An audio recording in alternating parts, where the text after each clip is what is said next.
Well, Dean Jones did another movie, and he played the part of a Chuck Colson, and this is his book, The Faith, and there he is. Now, Chuck Colson, and the name of that movie is simply Born Again.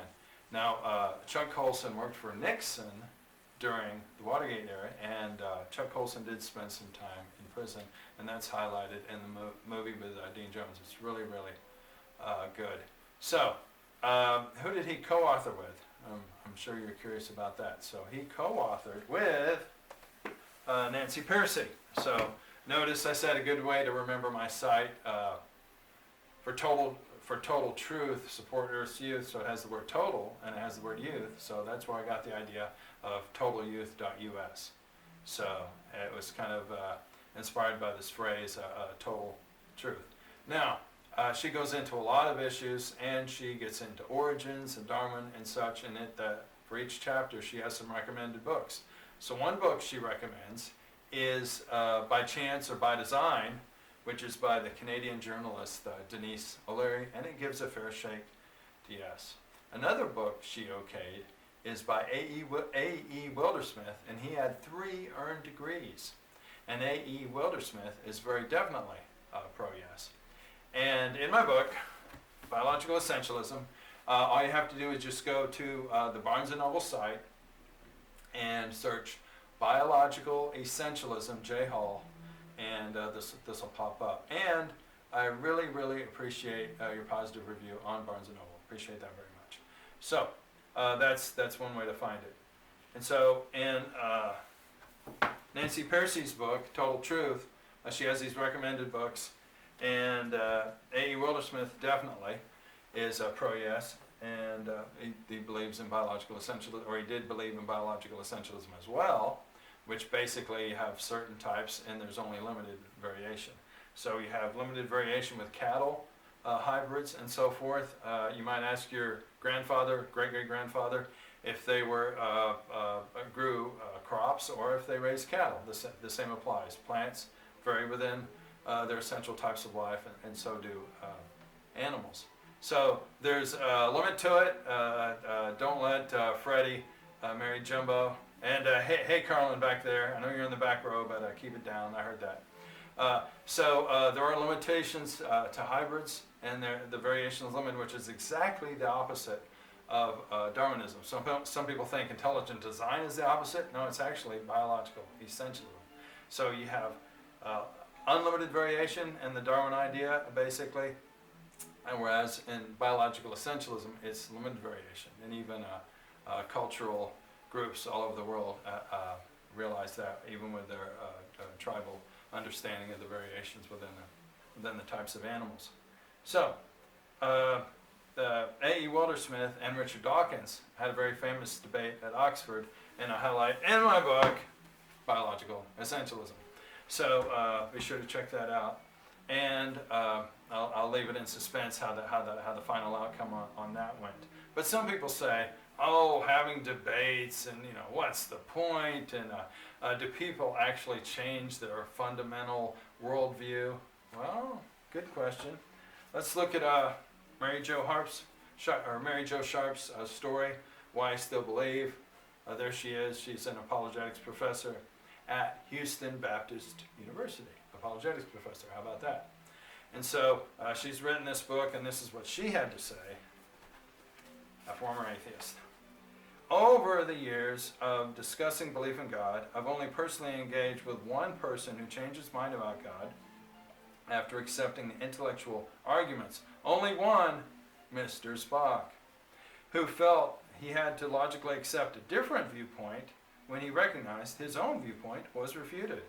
I struggle with the atheist versus theist posturing. Both sides claim to be logical.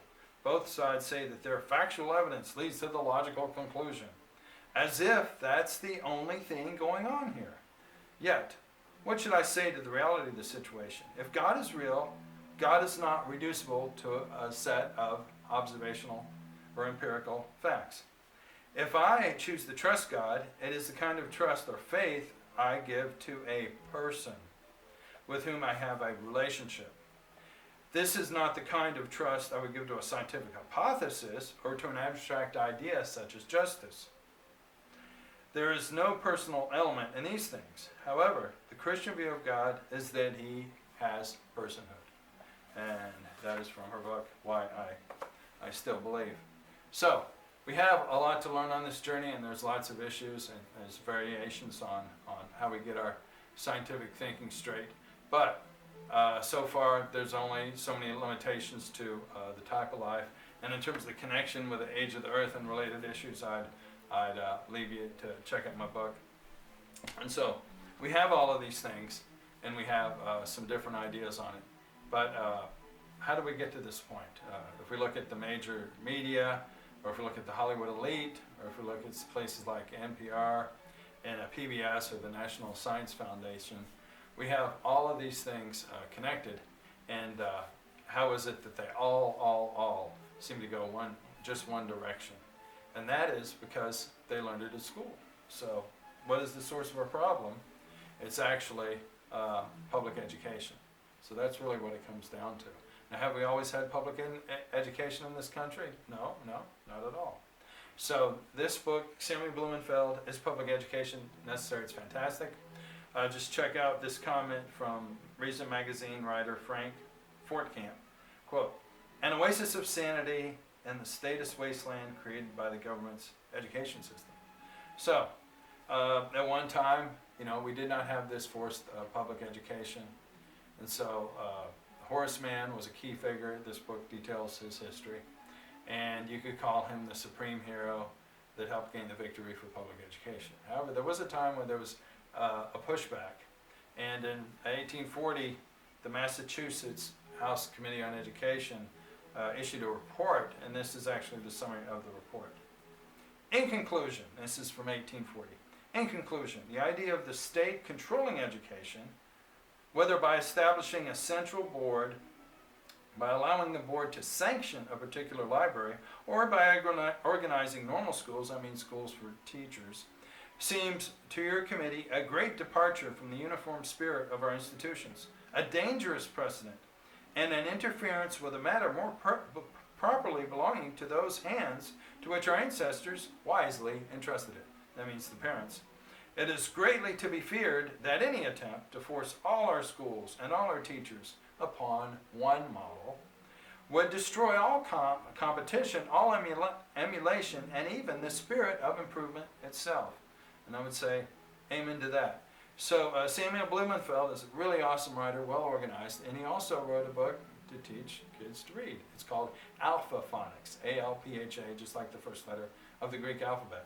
And my wife used that book to teach our son to read and write even before he started school.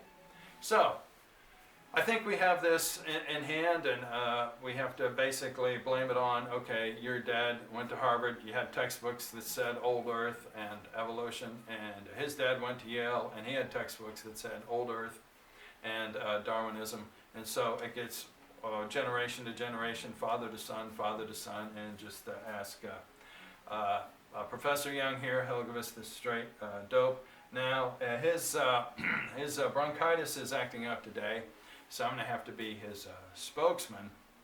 And we're going to play a little game here. We're going to play word association. This is going to be great. Word association. So, my friend Dr. Young, what do you get with A? Okay.